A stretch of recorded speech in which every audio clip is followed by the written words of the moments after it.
Good evening, everyone, and welcome to tonight's episode of Weekend Warrior Wrap-Up. As always, Nana D here, exclusively on the YouTube channel. And today, our subject matter, as the title states, is the destruction of Steelport. But more importantly, I'm combining sort of a retro rewind in with this, so we'll actually be talking more about the Saints Row series. First up, a lot of DLCs have dropped within the past week. I really haven't heard much feedback on them. I had asked people for feedback.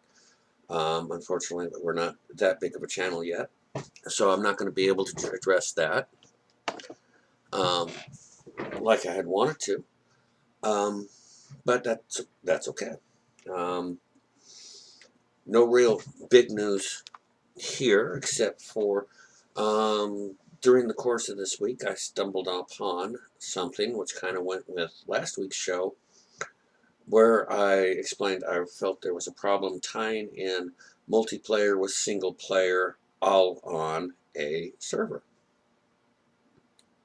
If you're wondering about the title, the reason for the title is I was looking up some stuff on the Saints Row website, and as of the last day of last month, they were shutting down the Steelport servers. Now it's it's not going to be a huge impact on the game, except for from this point on, anyone that picks up 3 or 4 and is a completionist and wants to get 100% on the game will be unable to, due to the fact they will not be able to upload their character to the server. So in essence, that whole portion of the game has been wiped out. Now you need to keep in mind, those servers have only been up for 4 years. And this is what I was saying last week in regards to, it's really going to impact a second generation of gamers that picks up the game, or gets to replay the game, or for example on PSNOW is able to play 2, 3, and 4 of Saints Row, because of the fact they're not going to be able to complete it. And to some people out there, that may not be a big deal. Me, it's not so much about 100%, but I try to complete as much as I can. Saints Row 3 is one that I have had 100% completion on before, back under my other gamer tag.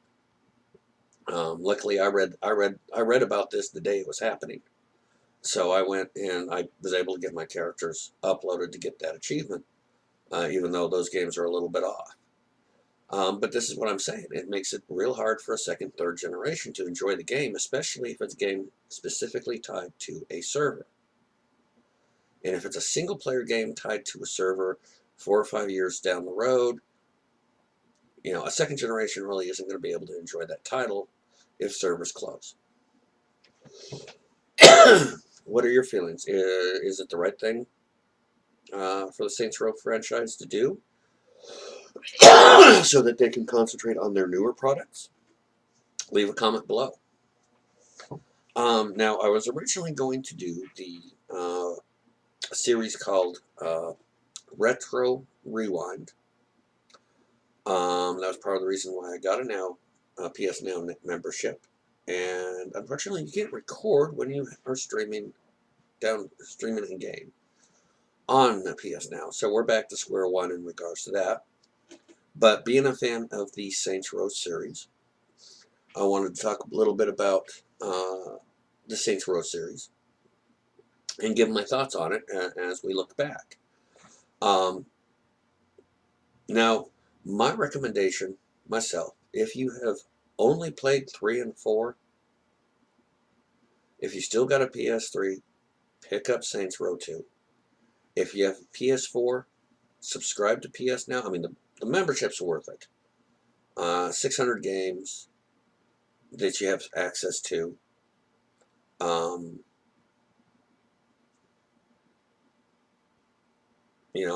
a lot of games. $20 a month, or if you pay a year in advance, that's $100 a year, and you're actually saving $40. Actually, more than that. No, 20. Yeah, you're saving quite a bit of money doing it that way if you can afford it. Sorry, I have a piece of skin on my lip that's bothering me today. But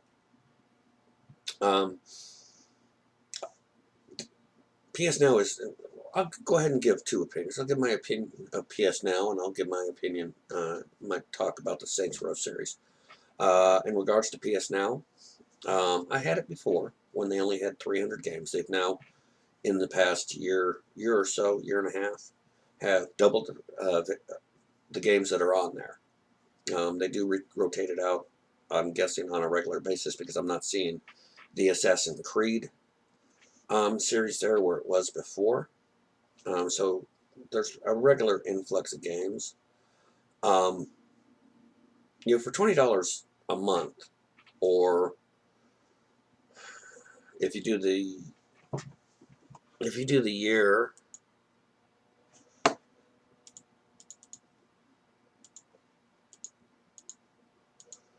you're looking at $8.33 a month if you pay the year in advance. You can't beat that. Having access to whatever games you want to play, even at the $20, if you get to play one game all the way through or two different games on there, you're making your money. You don't have to have a PS3 around to play PS3 games. There's a wide variety of games on there. What I like is the fact is games that I never had the chance to play or I couldn't afford and that you can't get now are on there. I've been tooling around and whatnot, various games, and so I'm revisiting a lot of the games I had before, and I really like the idea, excuse me, that I can play games that I normally wouldn't buy, but they look interesting enough, I'll check them out. And it's great for the youngins too. I mean, right now they have all the Legos games on there. That'll keep a kid busy for quite some time. And what do you rate child occupation at? The only thing I don't like about PSNOW games is if there was DLC content to them, unless you're getting the game that made that DLC content part of the package. For example,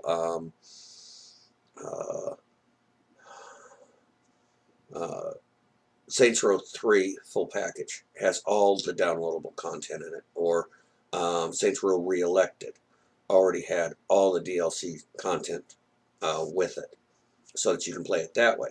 But if, for example, if it was just Saints Row 4 and it didn't come with the Dominatrix downloadable content, you're not going to get it. You can't download it to play on there. It doesn't do that. It's the only thing I don't like about it.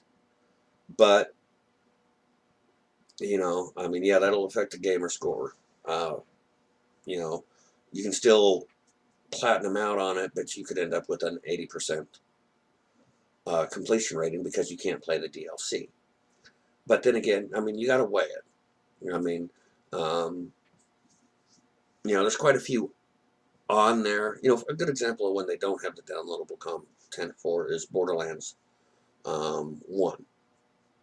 There was some great content that actually expanded the game that I liked. But, you're paying $19 a month, so really can't complain too much. You get to enjoy it. And that's the only negative thing I see in regards to that. Now, of course, if there's too much demand, if you have a house full of people all online at the same time, it can make it a little difficult to stream. Or on a cold day like today, I've had nothing but problems because the coldness is affecting the internet lines. But, to me, it's personally a good idea. What's your thoughts on PSNOW? Have you had it? Are you thinking about getting it? Or are you not going to get it? And why? What are your thoughts? Leave them in the comments below. I'd be more than happy to read them, and I'm more than happy to hold discussions with anybody. Now back to the Saints Row series. And to me, it's real important. If you have only played 3 and 4 in the Saints Row series, you seriously should go back in time, start with 2, and move forward. Because 2 really establishes a lot for the entire series. Another nice thing too is once you've played 2, you really appreciate how far they came with the graphics in 3 and how far they came with the graphics in 4. Because the graphics aren't the best of graphics. But an interesting fact, originally when the Saints united, they were not a gang. They were people protecting their neighborhood. Now the interesting thing is Shondi in Saints Row series in 2, where she makes her debut, is actually, and I have a feeling I'm going to murder this name, but it's actually voiced by Eliza Dushku of Buffy the Vampire Slayer fame, and several other movies and television series. But there's a lot of things that they establish in 2. And one of the neat things was, because of the way they ended 1, they really set the idea of how they were introducing the character in 2, and then later became in 3 and 4, where they always had a way around showing whether you were male or female for the first mission of the game. When 1 ended, and I've never played 1, but when 1 ended, you were betrayed and you were on a yacht and the yacht exploded. So they could have ended the series right there, but they decided to come back with 2. And it starts out in 2, you're in the prison and your head is wrapped. Now, the interesting thing, and the reason I say that you really need to play 2, is there are a lot of storylines in 3, and there's a lot of feelings that come out in 3 that you really don't, as a player, you really don't realize what a big moment that is unless you play 2. For example,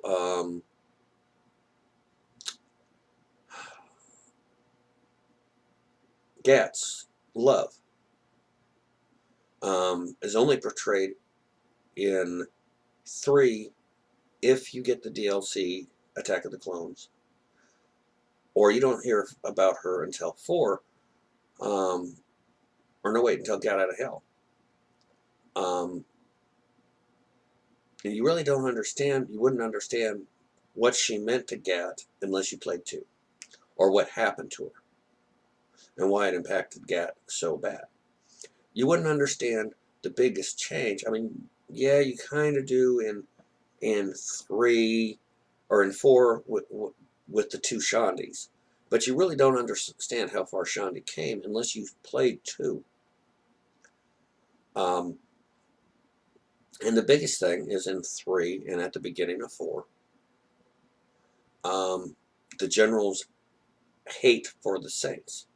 And I'm not going to give the storyline away too much, but it has to do with something that happened to his daughter because of you, or because of an action you took. Something happened because to his daughter, and so he doesn't blame the person responsible. He blames you, the leader of the Saints, which is why in 3 he's so anti-Saint. But these are all things that if you don't go back and revisit history, you wouldn't know. You wouldn't understand. You know, it's kind of like playing Mass Effect 2,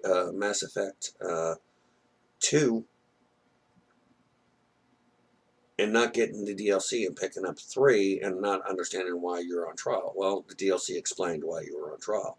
You blew up a Mass Effect relay. But you don't understand that. You think that you're on trial for going to Cerberus. But yeah, basically, Saints Row wasn't about a gang until later. When they were first formed, they were protecting their neighborhood. Like I said, you can go revisit it on PSNOW, or play it for the first time if you never have. Or you may be able to find a copy at your local GameStop or on eBay for your PS3. What are your thoughts of the Saints Row series? My son and I are of two very different minds on the series, which surprises me. My son is very, he thinks it's too over the top, especially, as they came out later. And I mean, they're not that over the top in the second one. They really don't start reaching until the third one, and they're kind of feeling their way. And by the fourth one, it was all bets were off. Now, this is a child that watched Adult Swim and the over-the-top stuff that's on it. So it really surprised me that this was his view. He considers it over-the-top GTA, where I've played both series since the beginning, and not really. I feel it's kind of a mix between Mafia and GTA, but then they kind of wanted to give it its own unique flavor, and that's where the over-the-top came in. What's your feeling on the Saints Row series? What's your feeling on the fact that you can't get backward compatibility on PS4, but you can play a lot of PS3 or PS2 games on the PS4 if you go through PSNOW? That's pretty much all I have for this week. I did do in the tournament. There was actually an extra set of brackets this week because of so many people. Once again, I made it 2 rounds. Haven't got to that part where I can make it past that. One can hope. Other than that, not too much on this edition of Weekend Warrior. Next week, not real sure what I'm going to talk about. I might talk about on PS Plus, excuse me, on PSNOW, I found a remake of one of the original games I played on in the arcade. I had hoped to rebroadcast it. I had hoped to broadcast it here, but like I said, PSNOW you cannot broadcast while you're playing them because you're streaming them. And I'm not sure if a capture card would fix that or not, but I mean, the whole part of me getting PSNOW was so I wouldn't have to. So I may just do oral reviews as a part of Gamer or part of Weekend Warrior. But I'm going to talk about how this remake, and I'm going to really talk about what gaming was like when I first got out, what I liked about it compared to today's games. As always, if you like what you hear, please hit the subscribe button and like the video. Any ideas of shows or topics you'd like to hear us discuss, please leave it in the comment section. I'm going to kind of end this now because I still have, it's going on 10 o'clock here. I still have to make a video for Wednesday of this week, and I still have some homework assignments to complete for my college courses. So I'm looking at a long night. I want to thank everybody for stopping by tonight, and you have yourself a wonderful evening, and happy gaming, everybody.